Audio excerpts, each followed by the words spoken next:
right, y'all, for this assignment, we are on page 17 and 18 in your packet. You will need your calculator. If you don't have this calculator, then it may help you to use Desmos. So you can log into desmos.com and then you'd be able to type in the function just like you would when you were doing like your project trying to figure out your equations, and you'd be able to see the picture, and then you could click on the screen to get the individual points. So some of y'all may actually prefer to use Desmos instead of this calculator just so that you can actually see what it's gonna actually look like, and then you'll get a real true picture.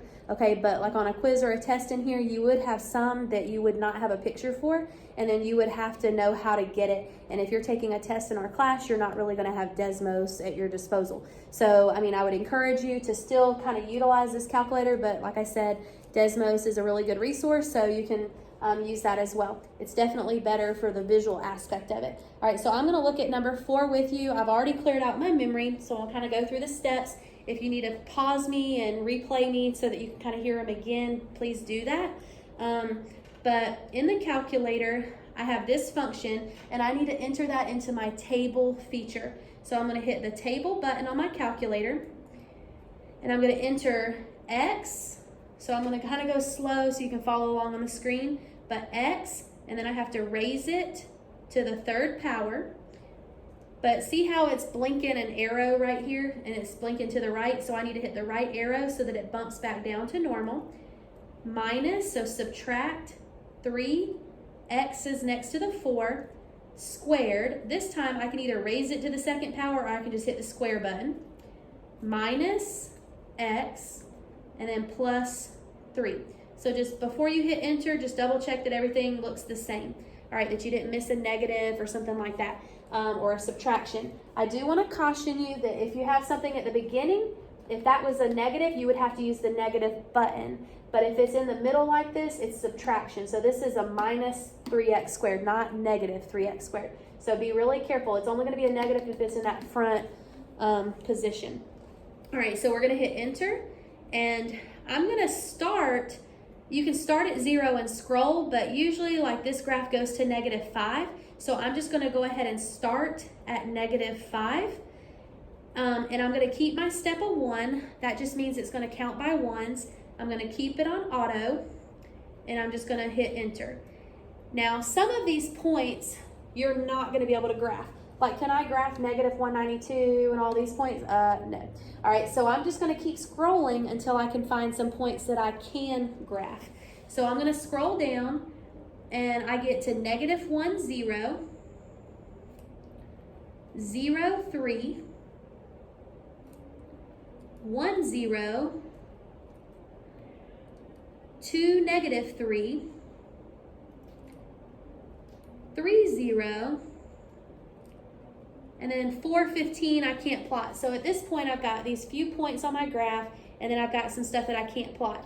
But I do want to bring your attention to this, okay? So like, even though I can't plot 15, where would 15 be? It'd be way up here, right? So even though I can't plot that, I want to show that it is going up, because that's going to help me with the end behavior of my graph. Like if you didn't put it in Desmos, you wouldn't be able to see it, right?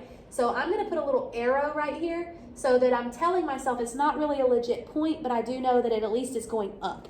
All right, so I'm going to put an arrow going up, so I know it's up there somewhere. Now, what about this side of my graph? What's going on with that? So I'm going to scroll back up to -2 and see what's happening. And see how -2 is at -15?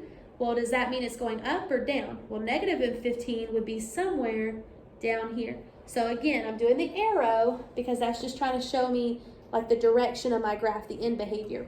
All right, so now that I have all this stuff on my graph, I need to go through these points and I need to curve through them, but I'm gonna remember that this goes up and this one goes down. All right, so kind of do the best you can at curving through the points.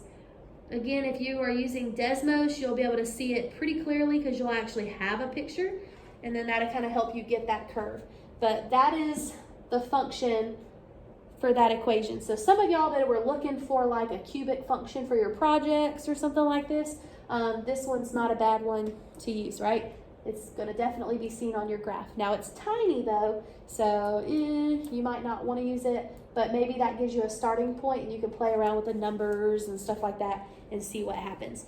All right, but anyway, moving on for this. All right, so does this graph have symmetry? Nope, no symmetry. All right, so because it's an odd function because it's going in opposite directions, but I can't turn it, like I don't have rotational symmetry, right? So that is no symmetry, but it is an odd function. My zeros are at -1, +1, and 1, 2, 3, 3. My y-intercept is at 0, 3. I don't know if you remember from the notes when we did the vocabulary video, but on the vocabulary video, I talked to you about that the y-intercept was always the constant. All right, so if this number had been 300, I might not have been able to see it on my picture, but I would have still known that the y-intercept was 300. In this case, the y-intercept is 3. Now that only works if it's in standard form. All right, so I do have a relative maximum. That's the top of a ripple, so 0, 3. My relative minimum is the bottom of a ripple, so 2, -3. Domain is always negative to positive infinity because the graph will go forever left and forever right.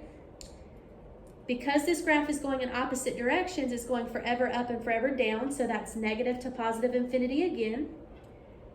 My interval of increase and decrease, I have to go from negative to positive infinity. My turning point, the x value is 0. My turning point, the x value is 2. So remember, x values, not y values. So I'm going up, down, up. So up, down, up. So I have 2 increases from negative infinity to 0 or 2 to infinity. And I have a decrease from 0 to 2. All right, and then the last little part of this is the end behavior. All right, so if it's going to positive infinity, that's the right side. If it's going to negative infinity, that's the left side. So what is the right side of my graph doing? The right side of my graph is going up, so I would say positive infinity. What is the left side of my graph doing? It's going down, so I'm gonna say negative infinity. All right, so I'm not sure if you can see all that on one screen or not. All right, so that is one example of having to use the calculator to plot our points, or using Desmos to help us along, and then of course identifying all the different characteristics. So this video is already like 8 minutes, so I'm gonna go ahead and stop. That's one example, and I'll do a second example, but I'm gonna kind of skip over to page 18 so that you have another example from page 18. And then you will do the practice problems on 17 and 18, whatever I don't do for examples. You'll do my examples, of course, plus you'll do those other problems for additional practice.